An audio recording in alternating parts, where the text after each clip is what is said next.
রামেনের ইতিহাস ঘাটলে দেখা যায় এর জন্ম চীনে। মনে করা হয় যে 19 শতকের শেষের দিকে বা 20 শতকের শুরুর দিকে চাইনিজ ইমিগ্রেন্টদের হাত ধরে তাদের সুপি নুডলস জাপানে তারা নিয়ে আসে। জাপানে এটা চুকা সোবা নামে পরিচিতি লাভ করে। এর মানে হলো চাইনিজ নুডলস ইন স্যুপ, বাংলায় যাকে আমরা বলি সুপি নুডলস। জাপানিরা ধীরে ধীরে এই খাবারটাকে নিজেদের মতন করে মানিয়ে গুছিয়ে নিতে শুরু করে। তাদের স্থানীয় যে সমস্ত উপাদানগুলো আছে আর স্বাদের সঙ্গে ব্যালেন্স রেখে নতুন স্বাদ এতে যুক্ত করে। দ্বিতীয় বিশ্বযুদ্ধের পরে জাপানের অর্থনীতি একেবারে বিধ্বস্ত হয়ে যায়। তখন সস্তা আর পুষ্টিকর খাবার হিসাবে এই রামেন সাধারণ মানুষের কাছে অত্যন্ত জনপ্রিয় হয়ে ওঠে। আজকের গল্প রামেনকে নিয়ে, চলুন ভিতরে যাওয়া যাক।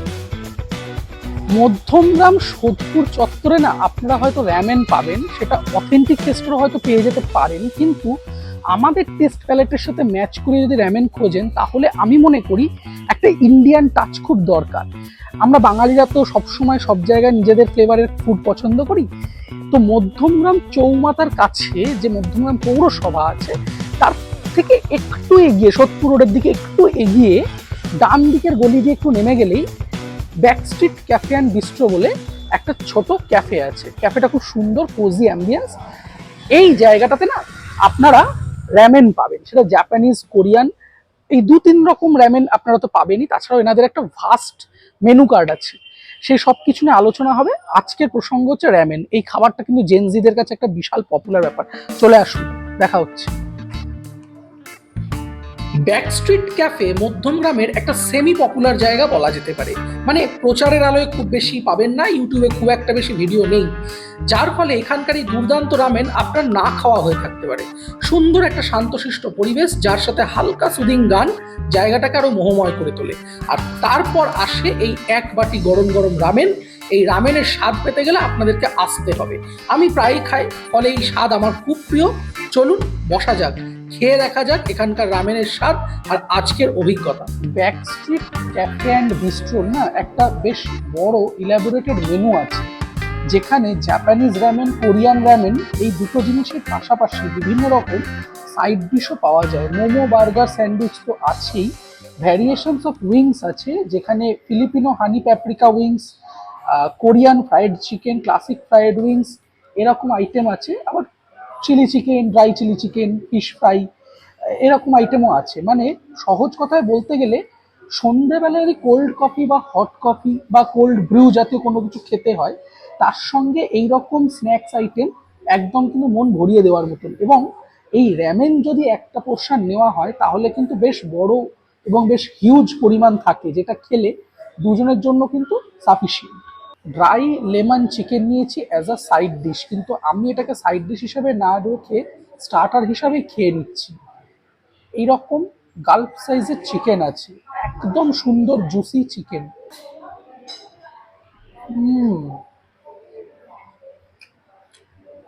এটা তুখোর খেতে একেবারে। উপর থেকে স্প্রিং অনিয়ন আর সিসেমের সিড দিয়ে গার্নিশ করা। লেবু আছে বেশ ভালো পরিমাণে, মানে লেবুর চাকতি। Yellow bell pepper, red bell pepper আছে। চিকেনগুলো একদম আলট্রা প্রো লেভেলের সফট যাকে বলে।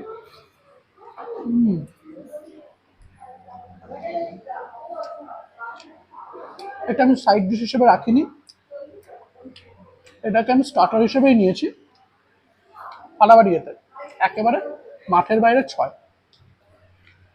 এটার সাথে না কমপ্লিমেন্ট করবার জন্য আমি একটা ভিয়েতনামিজ কফি নিয়েছি, এইরকম একটা প্লাস্টিকের গ্লাসে দেওয়া, যেটা খেতে দুর্দান্ত। অলরেডি হাফ খেয়ে ফেলেছি, ফলে এইটার সাথে এটা কিলার কম্বো, কিলার। আমি রামেনের দুটো ভ্যারিয়েশনস নিয়েছি, একটা কোরিয়ান রামেন নিয়েছি আর আরেকটা জাপানিজ ভ্যারিয়েশন নিয়েছি। এইটা কোরিয়ান স্ট্রিট রামেন, এরকম উপরে একটা পোচ দেওয়া আছে, সাথে আছে এখানে কিউকাম্বার স্লাইস, আর তার সঙ্গে আছে মাশরুম, আর এখানে আছে চিকেন স্লাইস। এখানে প্রচুর পরিমাণে স্প্রিং অনিয়ন্স আছে। আর এর পুরো ভিতরটা যদি আপনাদের দেখাই তাহলে এই রকম একটা থিক ব্রথ, এই রকম ব্রথের মধ্যে পুরো জিনিসটা আছে।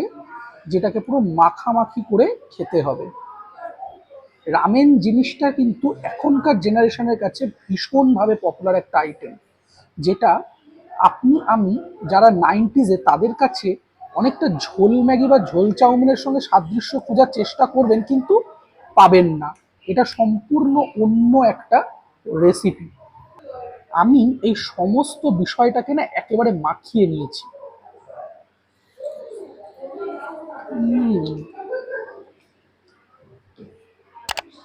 এটা জাস্ট আমার কাছে একটা ওয়ান পট মিল।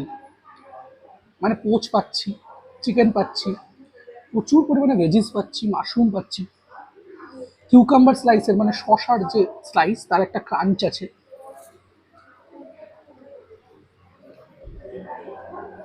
আর এই চিকেনগুলো না একেবারে টপ নচ। একটা কথা জানিয়ে রাখি, আপনি যদি এখানে এসে একেবারে অথেন্টিক কোরিয়ান রামেন চান বা অথেন্টিক জাপানিজ রামেন চান, সেটা কিন্তু পাবেন না। কেন পাবেন না? ওই টেস্ট বাডের সাথে আমাদের টেস্ট বাড কিন্তু ম্যাচ করে না। ফলে একটা ইন্ডিয়ান টাচ কিন্তু এনারা দেওয়ার চেষ্টা করেছেন। যারা কলকাতায় রামেন খেয়ে অভ্যস্ত, তারা যদি একটু মফস্বলের দিকে যদি একটু আসেন, তাহলে আমি অন্তত মধ্যমগ্রামের এই ব্যাক স্ট্রিট ক্যাফে অ্যান্ড বিস্ট্রোটাকে সাজেস্ট করব। আমার পছন্দ যারা আর কি ফলো করেন, তাদেরকে আমি একটা কথা বলবো, আসুন খাবারগুলো খেয়ে দেখুন। বাইরে প্রায় 41 ডিগ্রি গরম, এটা এসিতে বসে খাচ্ছি, যে আরামটা অনুভব করছি না, শীতকালে হলে তাহলে কি হতো একবার ভেবে দেখুন। আমি একটা ডেয়ারিং করার চেষ্টা করি, বুঝলেন? মানে এই মাশরুম দিয়ে, চিকেন দিয়ে, আর এই পোচটা দিয়ে একটা বিশাল বড় বাইট নেওয়ার চেষ্টা করবো, দেখি এটা মেস আপ হয় কিনা।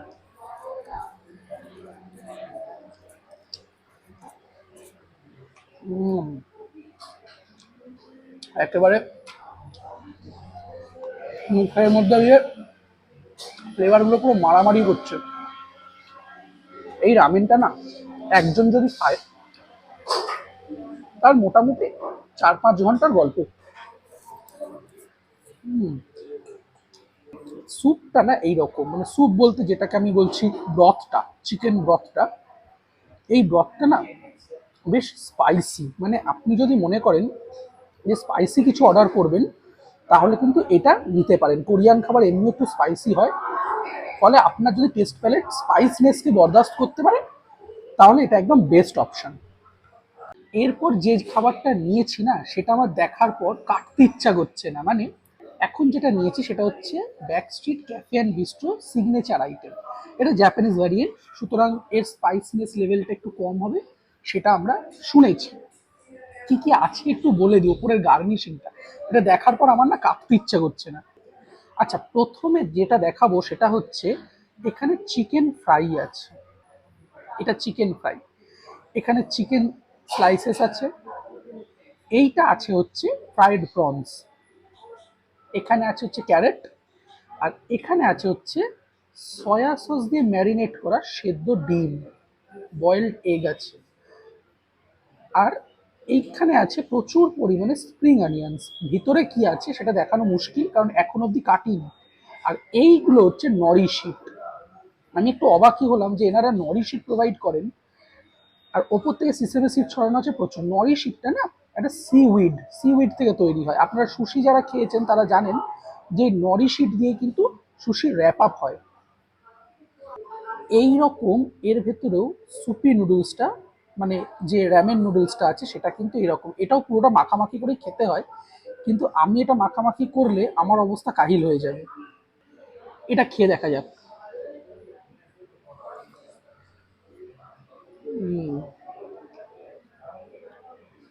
এটা না সুইট চিলি ফ্লেভার, মানে স্পাইসনেসটা অনেকটাই কম। ওটার যেমন একটা স্পাইসনেস ছিল যেটা ঝাঁক করে লাগছিল, সেটা এটার মধ্যে নেই। এটার মধ্যে একটা সুইটনেস আছে, একটা ট্যাঙ্গিনেস আছে, যেটা এই খাবারটাকে না একটা অন্য রকম ফ্লেভার অ্যাড করেছে। এই ফ্লেভারটা আমার অচেনা। ট্যাঙ্গি আছে, সুইটনেস আছে, একটা লেমনি একটা হালকা ধাঁচ পাচ্ছি। এইরকম ছোট সাইজের প্রন আছে, এটা ফ্রাইড প্রনস, যেটা এই খাবারের মাত্রা অনেকখানি বাড়িয়ে দেবে বলে আমার মনে হচ্ছে।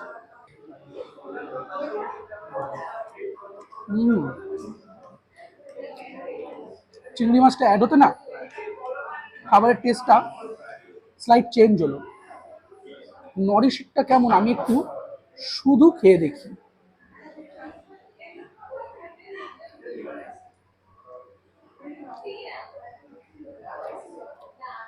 পাতা পাতা খেতে, মানে পাতা খেতে ব্যাপারটা হচ্ছে নরিশিট তো অ্যাকচুয়ালি একটা সামুদ্রিক শৈবাল, সিউইড দিয়ে তৈরি হয়, ফলে সেই জিনিসটা কেমন বলবো, পাতা পাতাই খেতে।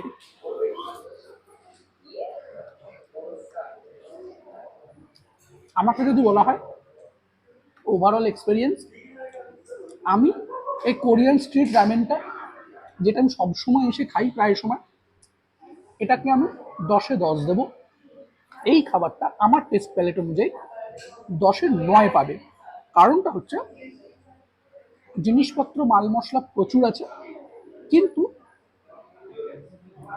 ওই ঝালটা যেটা শীতকালে এসে লাগবে, মনটাকে গরম করবে, উত্তেজিত করবে আপনাকে, সেটা এটার মধ্যে একটু কম আছে। এই সিগনেচার যে রামেনটা নেওয়া হয়েছিল সেটার সাথে না এরকম দুটো ফিশ ফ্রাই এসছে, মানে ফ্রাই ফিশ ওরা লিখেছে ওখানে, একটা এরকম ডিপ আছে, তার সঙ্গে এরকম দুটো ফ্রাইড ফিশ আছে। ওনারা বলেন এগুলো বাসা দিয়ে তৈরি। এই রকম ওপরে প্যাঙ্কো কোট আছে আর ভিতরে এইরকম মাছ আছে। খেয়ে দেখা যাক বিষয়টা কিরকম।